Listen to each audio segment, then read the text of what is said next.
চৈত্র মাসে অষ্টমী স্নান, ধর্মীয়, পুরাণীয় ও সামাজিক বিশ্লেষণ। ভূমিকা। বাংলা সন অনুসারে চৈত্র মাস বছরের শেষ মাস।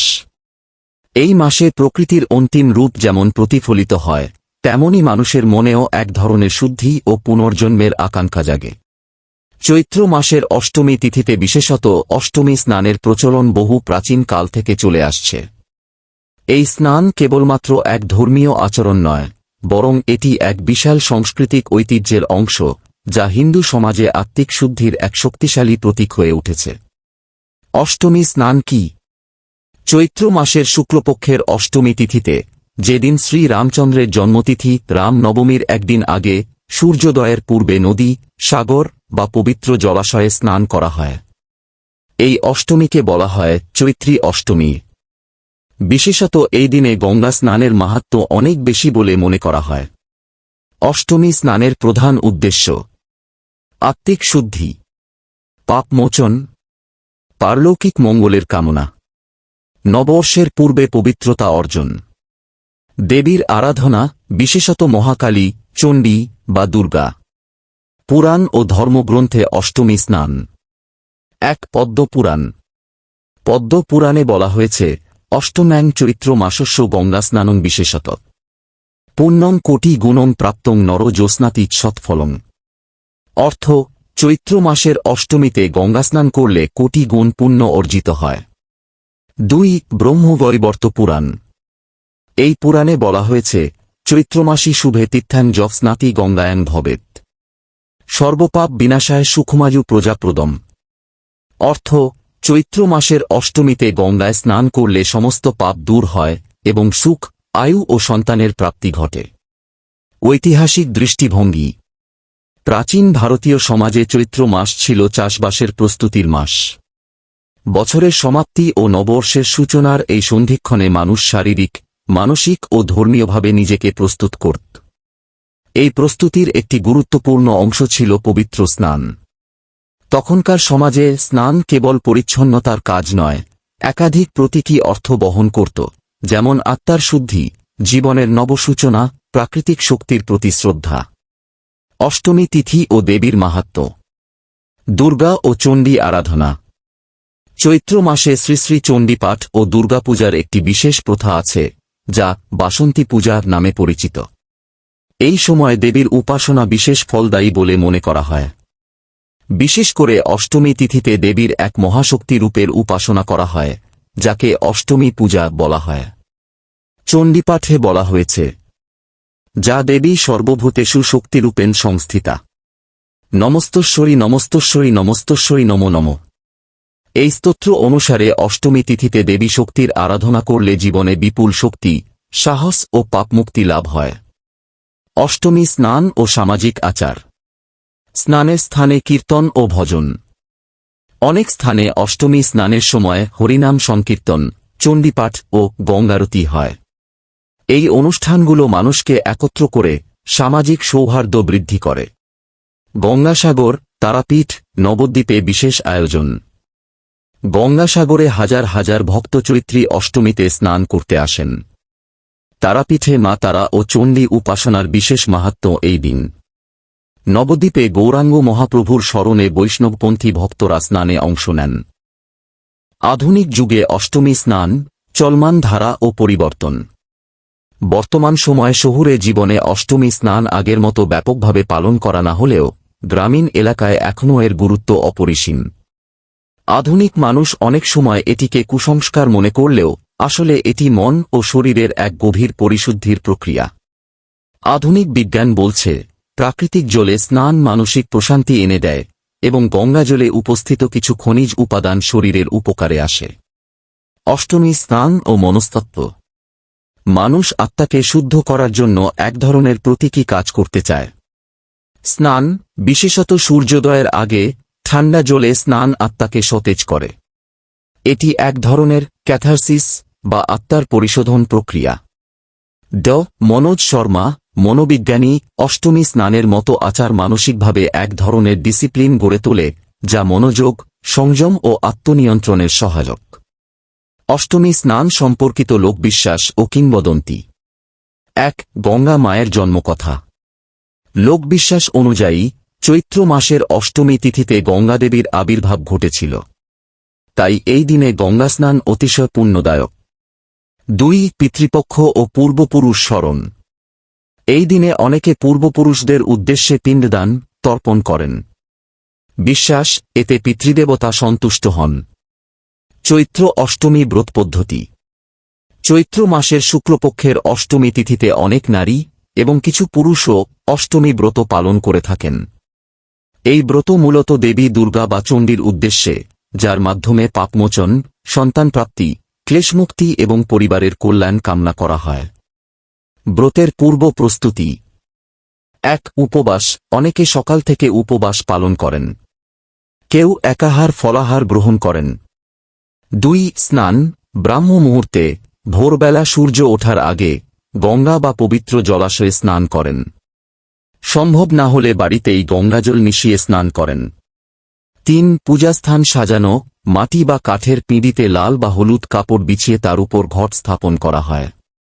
পূজার সামগ্রী: ঘট পানি ভর্তি, আম্রপল্লব ও নারকেল, চন্দন, সিঁদুর, ধূপদীপ, লাল ফুল, জবা ফুল, বেলপাতা, নারকেল, কলা, মিষ্টান্ন, চিরুনি, সিঁদুর, শাখা, সৌভাগ্যের প্রতীক, চণ্ডীপাঠ বা দুর্গার স্তোত্র। পূজার ধাপ: ১ সংকল্প। ব্রতের উদ্দেশ্য মনে করে দেবীর কাছে সংকল্প করা। ২ ঘট স্থাপন ও পূজা। ঘটের চারপাশে ৮টি করে পুষ্প অর্পণ করে দেবীর ৮ রূপে প্রণাম জানানো হয়। ৩ অষ্টমী ব্রতের কাহিনী পাঠ শ্রবণ। ৪ চণ্ডীপাঠ বা দুর্গাস্তোত্র পাঠ। ৫ অঞ্জলি দেওয়া। ৬ আরতি ও প্রার্থনা। ৭ প্রসাদ বিতরণ ও ব্রত সমাপন। লোকগাথা: অষ্টমী ব্রতের কাহিনী। চৈত্র অষ্টমীর ব্রতকথা জনপ্রিয় গ্রামীণ সংস্করণ। এককালে এক গরিব ব্রাহ্মণ পরিবারে একটি মেয়ে ছিল, নাম সুমতি।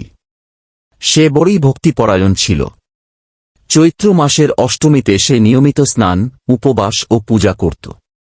একবার সে নদীতে স্নান করে ফিরে আসার সময় পথে এক দুস্থ মহিলাকে সাহায্য করে। সেই মহিলা ছিল স্বয়ং দেবী চণ্ডী। দেবী তাকে বললেন, তুমি অষ্টমীর ব্রত নিষ্ঠায় পালন করো, আমি তোমার সকল দুঃখ দূর করব। সুমতি সেই ব্রত পালন করে অনেক কষ্টে। এরপর তার ঘরে ধনসম্পদ, সুখ ও সৌভাগ্য ফিরে আসে। গ্রামের সকল নারী তার পথ অনুসরণ করে। এখনও গ্রামে এই গাথা কীর্তনের সুরে বলা হয়। সুমতি ব্রত করিল অষ্টমীর দিনে, দেবী দিল আশীর্বাদ, ঘর পূর্ণ ধনে। সাহিত্য ও সংস্কৃতিতে অষ্টমী স্নান। রবীন্দ্রনাথ, বিভূতিভূষণ, তারাশঙ্কর, শীর্ষেন্দু, মানিক বন্দ্যোপাধ্যায়ের বিভিন্ন সাহিত্যেও চৈত্র মাস, নদী স্নান, ব্রতোপবাসের প্রসঙ্গ এসেছে। এইসব আচার গ্রাম বাংলার রূপকথা, গান ও কীর্তনে ফুটে উঠেছে। চৈত্র অষ্টমী স্নান এর বৈজ্ঞানিক কারণ কি? চৈত্র অষ্টমী স্নান বা চৈত্র মাসের অষ্টমী তিথিতে নদী বা পবিত্র জলাশয়ে স্নানের ধর্মীয় ব্যাখ্যার পাশাপাশি এর পেছনে কিছু গভীর বৈজ্ঞানিক যুক্তি ও ব্যাখ্যাও রয়েছে, যা যুগ যুগ ধরে লোকাচারের আড়ালে লুকিয়ে আছে। নিচে এর বৈজ্ঞানিক কারণসমূহ পর্যায়ক্রমে আলোচনা করা হল। ১ ঋতু পরিবর্তনের প্রভাব ও রোগ প্রতিরোধ ক্ষমতা বৃদ্ধি। সময়কাল: চৈত্র মাস মূলত মার্চ-এপ্রিলের মধ্যে পড়ে, যেটি শীতের শেষে ও গ্রীষ্মের শুরু। এই সময়টিতে আবহাওয়া ক্রমশ গরম হতে শুরু করে এবং বাতাসে ধূলিকণা, জীবাণু বেশি থাকে। বৈজ্ঞানিক যুক্তি: এই সময় শরীর দুর্বল হয়, রোগ প্রতিরোধ ক্ষমতা কমে যায়। ঠান্ডা জল বা প্রাকৃতিক জলে স্নান করলে তাপমাত্রার সাথে শরীর মানিয়ে নিতে শেখে, যাকে অ্যাক্লিম্যাটাইজেশন বলে। হঠাৎ গরমে সর্দি-কাশি, ভাইরাল ইনফেকশন, স্কিন ডিজিজ ইত্যাদি এড়াতে সাহায্য করে। ২ গঙ্গাজলের বিশুদ্ধতা ও ঔষধি গুণ।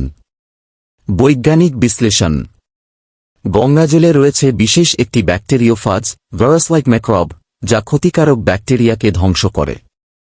এ কারণে গঙ্গাজল সহজে পচে না এবং বহুদিন সংরক্ষণ করা যায়। গঙ্গাজলে আরও যা থাকে: অক্সিজেনের মাত্রা বেশি, সিলিকন, সালফার, ম্যাগনেসিয়াম, এগুলো ত্বক ও হাড়ের জন্য উপকারী। নেগেটিভ আয়ন যা মানসিক প্রশান্তি দেয়। 1950 এর দশকে ফরাসি বিজ্ঞানী ডে ফ্লেক্সটেরাও প্রমাণ করেন যে গঙ্গাজলে জীবাণু ধ্বংস করার ক্ষমতা রয়েছে। 3. মানসিক স্বস্তি ও স্ট্রেস রিলিফ। বৈজ্ঞানিক দৃষ্টিভঙ্গি। প্রাকৃতিক জলে স্নান করা, বিশেষত নদীতে, মস্তিষ্কে সেরোটোনিন ও ডোপামিন নিঃসরণ বাড়ায়, যা স্ট্রেস কমায়। সূর্যোদয়ের আগে ঠান্ডা জলে স্নান করলে মানসিক তাজা অনুভব হয়, যাকে কোল্ড ওয়াটার থেরাপি বলা হয়। 4. সূর্যোদয়ের আগে স্নানের উপকারিতা। বৈজ্ঞানিক কারণ। ভোরের আলোতে ভিটামিন উৎপন্ন হয়, যা হাড় ও ত্বকের জন্য জরুরি। সূর্যের প্রথম রশ্মি মস্তিষ্কের পাইনিয়াল গ্ল্যান্ডকে উদ্দীপ্ত করে, এতে মেলাটোনিন নিঃসরণ ঠিক থাকে, ঘুম ও মানসিক ভারসাম্য ভালো থাকে। 5. ত্বক ও রক্ত সঞ্চালনে উপকার। প্রাকৃতিক ঠান্ডা জলে স্নান করলে ব্লাড সার্কুলেশন বৃদ্ধি পায়।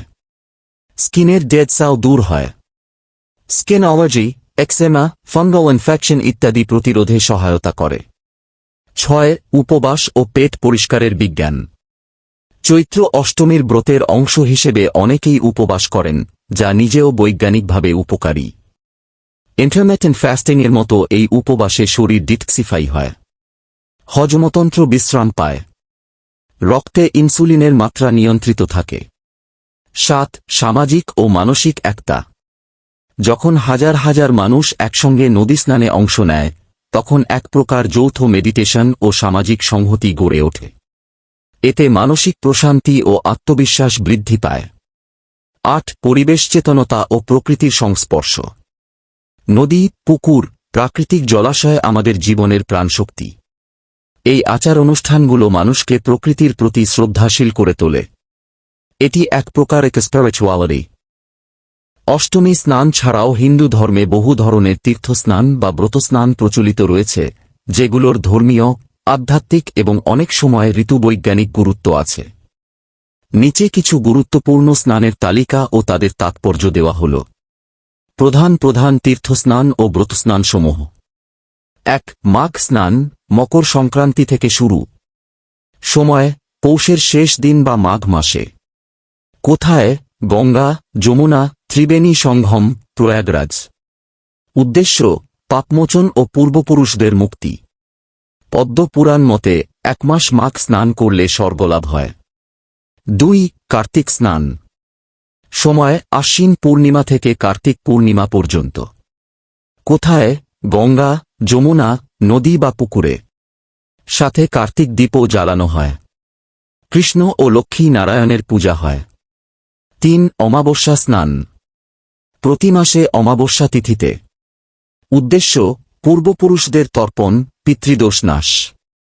গঙ্গা স্নান বা গঙ্গাজলযুক্ত স্নান বিশেষ ফলপ্রদ। 4. পূর্ণিমা স্নান। প্রতি মাসে পূর্ণিমা তিথিতে।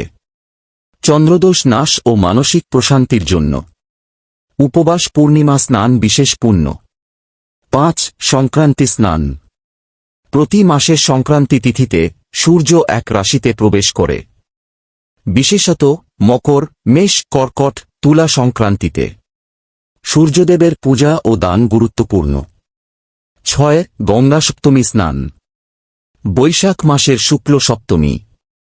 গঙ্গার আবির্ভাব তিথি। গঙ্গা স্নান করলে জন্মজন্মান্তরের পাপমোচন হয় বলে বিশ্বাস। 7. অক্ষয় তৃতীয়া স্নান। বৈশাখ মাসের শুক্ল তৃতীয়া। এই দিনে স্নান, দান, জপ, উপবাসের ফল অক্ষয় হয়। 8. স্নানযাত্রা, জগন্নাথ দেবের। জ্যৈষ্ঠ পূর্ণিমায় জগন্নাথ, বলভদ্র, সুভদ্রা 3 জনের মূর্তিকে স্নান করানো হয়। এটি রথযাত্রার পূর্বোৎসব। 9. কুম্ভ স্নান, মহাকুম্ভ স্নান। প্রতি 1-2 বছর অন্তর। স্থান, এলাহাবাদ, হরিদ্বার, উজ্জয়িনী, নাসিক। এই স্নানকে বলা হয় অমৃত স্নান, এর ফল বহু জন্মের পুণ্য। 10. নবমী দশমী স্নান, দুর্গাপুজোর পর। অষ্টমী, নবমী বা বিজয়া দশমীতে।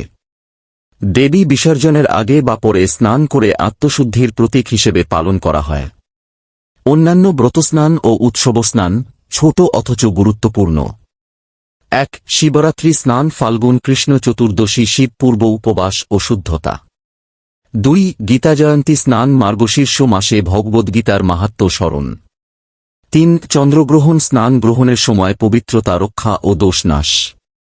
4 সূর্যগ্রহণ স্নান গ্রহণকালীন সূর্যদোষ থেকে মুক্তি। বৈজ্ঞানিকভাবে স্নানের প্রভাব। সব স্নানই শুধু ধর্মীয় নয়, এর পেছনে রয়েছে শারীরিক পরিশুদ্ধি, রোগ প্রতিরোধ ক্ষমতা বৃদ্ধি, ঋতু পরিবর্তনের সাথে মানিয়ে নেওয়া, মানসিক স্থিতি ও মনসংযোগ বৃদ্ধি। উপসংহার: হিন্দু ধর্মে স্নান কেবল এক দেহ শুদ্ধির আচার নয়, এটি এক গভীর আধ্যাত্মিক সাধনার অঙ্গ। বিভিন্ন স্নান উৎসব আমাদের ঋতুচক্রের সাথে শারীরিক ও মানসিক প্রস্তুতি সম্পূর্ণ করে। এগুলো একত্রে ভারতীয় সংস্কৃতির বৈজ্ঞানিক ও আধ্যাত্মিক দিকের অপূর্ব মিলন। উপসংহার: চৈত্র মাসের অষ্টমী স্নান শুধু এক ধর্মীয় আচার নয়, এটি এক সামাজিক, সাংস্কৃতিক এবং আধ্যাত্মিক ঐতিহ্য। প্রাকৃতিক জগতের সাথে মানসিক শুদ্ধির এই বন্ধন এক অসামান্য অভিজ্ঞতা। অষ্টমী স্নানের মধ্য দিয়ে মানুষ যেমন আত্মশুদ্ধির পথে অগ্রসর হয়, তেমনি পরবর্তী বছরের জন্য এক নবদিগন্তের দ্বার খুলে যায়। একটি কথা, আমার ভিডিওগুলো ভালো লাগলে অবশ্যই সাবস্ক্রাইব, লাইক, কমেন্ট, শেয়ার করবেন। পরবর্তী ভিডিও পেতে বেল আইকন বাজিয়ে দিবেন। সবাইকে ধন্যবাদ, নমস্কার।